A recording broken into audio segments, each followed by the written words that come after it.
Welcome everyone to the Hurting Humanity channel. I've covered many times over the years the transition of the cell phone going underneath the skin.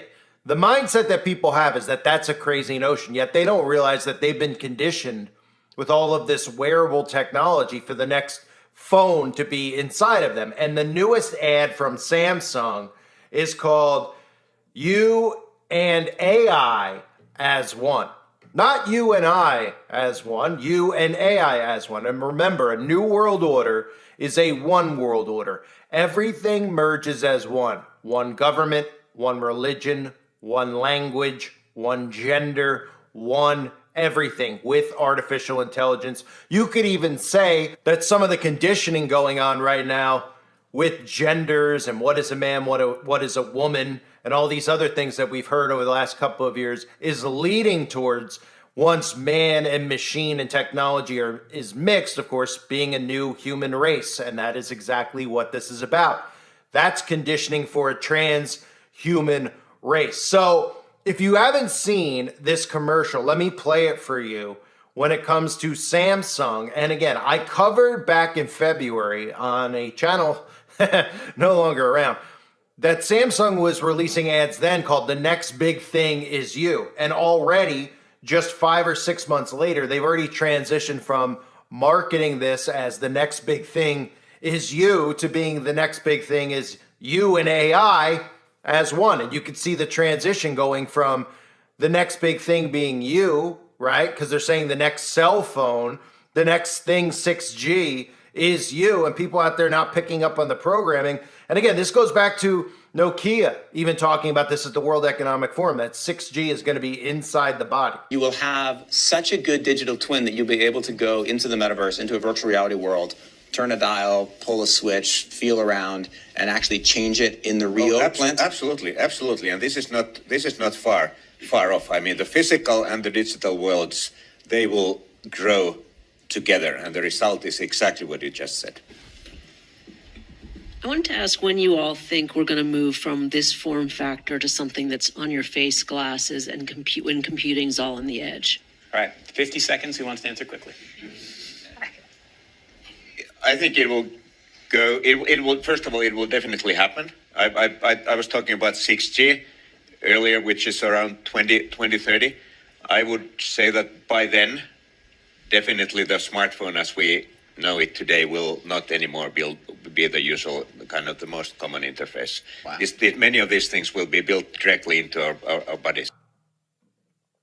So inside of you and AI as one. Here is the commercial. It's frightening to see just how much people can't figure out what's happening, where they even talk to you about these things like, well, with AI, they'll know how hot your refrigerator is. It'll know when you're asleep in the room to shut off the TV. And people just are more and more comfortable with their technology, not realizing what it actually is, and then allowing this, not just government control using artificial intelligence, which we all know about when it comes to the smart meters and the smart tech that they're trying to implement in your home so that you could put smart thermostats inside your home thinking that it's more convenient for you to control the thermostat via your phone. But really, what you're doing is giving the government, when they release the carbon footprint, the ability to shut on and off your air and your heat as they please, which they will do, which they're already doing. But look at this horror story that is AI and you as one.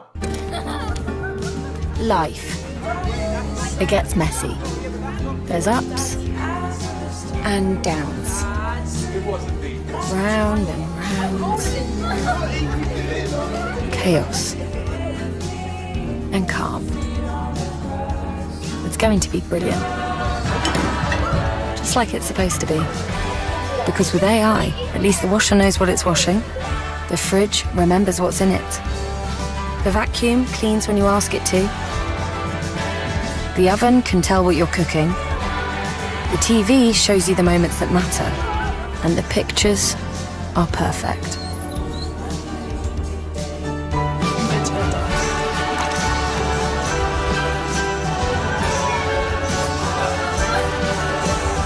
We're ready for all of it.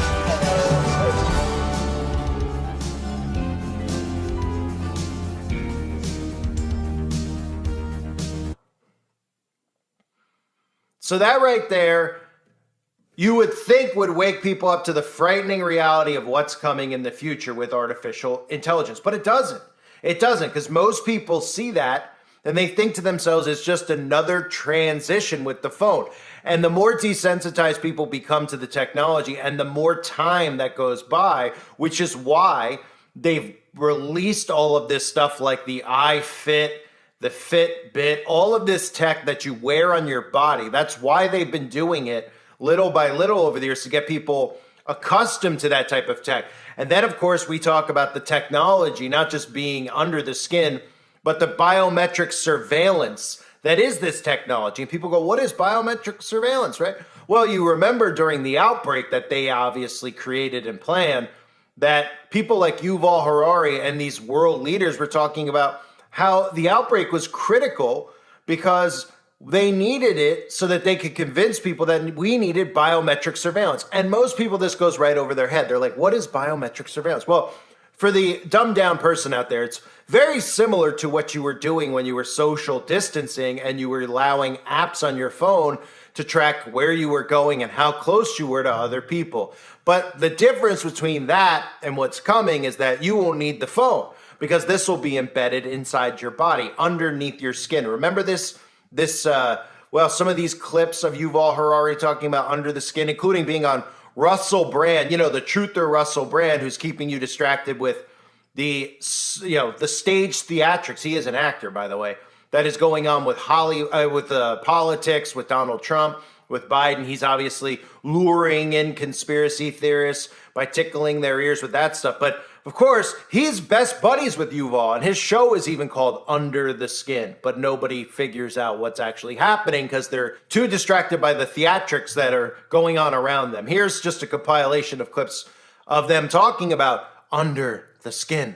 Yuval, thank you so much for joining me on Under the Skin. Yeah, it's good to be here again. When surveillance goes really under the skin, we need to monitor what's happening under the skin. Surveillance technologies. Surveillance going under our skin, especially surveillance under the skin. We don't know hackable animals under the skin. We don't know hackable animals under the skin. We don't know hackable animals under the skin. So under the skin, that's exactly what that commercial is showing you, right? But people aren't realizing it yet.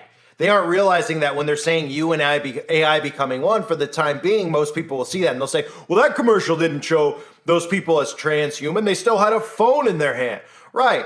And then a year from now, 2 years from now, this whole notion of AI becoming one with AI, they start releasing stuff about how even more convenient it could be to have the technology inside of you instead of just in your hand or on your wrist, right? Or on your eyes with the lenses and all the other stuff that I've covered over the years that they've released. That's what this is about, getting under the skin. You might remember the scene from The Matrix. Most people forget in The Matrix, they think about the overall theme of The Matrix and some of the stuff in The Matrix, the scenes that are popular in The Matrix. They seem to forget about that whole notion of turning you into a battery. Matrix. Control. The Matrix is a computer-generated dream world built to keep us under control in order to change a human being into this. Right? Because that's what this is really about. It's about getting the technology inside of you. So that commercial, You and AI as One, is how they're going to start marketing this stuff. And really, marketing is the tool of the devil. Because what it is in a sense, it's mind control. People who think of marketing, they're like, oh, they market this, so that people go and buy their product. They market to deceive you into accepting the types of things they want you to accept. And we've gotten to a point now where, like I've mentioned so many times, where over time you've watched the transition with technology and humans, right? When the cell phone first came out in the 90s, it was the phone in the car, right? They already had this technology created. It was just a matter of how do we seamlessly transition these people to a point where they'll put this inside of their body and essentially take the mark of the beast? Well, we have to start slow, right? Here's the phone in the car, the Zach Morris phone, right? Then it's the flip phone. When that came out in the late 90s, the majority of people did not want a cell phone because the majority of people were going, what do I need this for? And a lot of parents were giving it to their kids because they wanted to be able to call them, make sure they were home by curfew. And now, 20 years after that, we're at a point where if you leave your home without your phone, you're lost, you're confused. You would turn around if you were driving from New York to the Grand Canyon and you were an hour away and you realized you didn't have your phone, you'd turn around and go get it. Now, that would never really happen because most people are so obsessed with their technology, by the time they hit, well, the turnpike or wherever they were headed in New York City, the George Washington Bridge, they'd already realized they didn't have their phone. In fact, most people wouldn't even be able to pull out of their garage or their parking spot without realizing they don't have their phone because it's the first thing they check. More people would check, who are parents, to make sure that they have their phone before they would even check to see if they have their kids in the car with them. If they were going somewhere or even bringing their kids to school, the parent would be more likely to make sure their phone was on them. So you can't say that the transition and the obsession and dependency on technology isn't leading to you and AI becoming one. And of course, this is what I've been talking about for a long time. You're seeing it unfold in front of you. And the majority of sheeple out there will see stuff like this. They'll see this video and they'll roll their eyes and they'll say, that's not what that is. Oh, that's you're being over dramatic, right? Or, oh, that's not real. It's just, because that's what all of this time that goes in between and this integration of technology and how they market it to you, that's what it does to them. They don't think it is what it actually is because the marketing works on them when it comes to convenience. Oh, it's convenient, right? And these are all things that no human being needs. No human being even needs the internet. No human being should be dependent on these things. But this is how they've gained control over the masses, through technology. And now everybody is a slave to this technology, which is a saying a lot of people have heard many times over, and they still don't grasp what it actually means. Well, with this type of technology, you're literally not even going to be a human being anymore because you and AI are going to mix and merge as one. Thanks again, everybody, for being here. Hope you're all well. God bless you and your families, as always.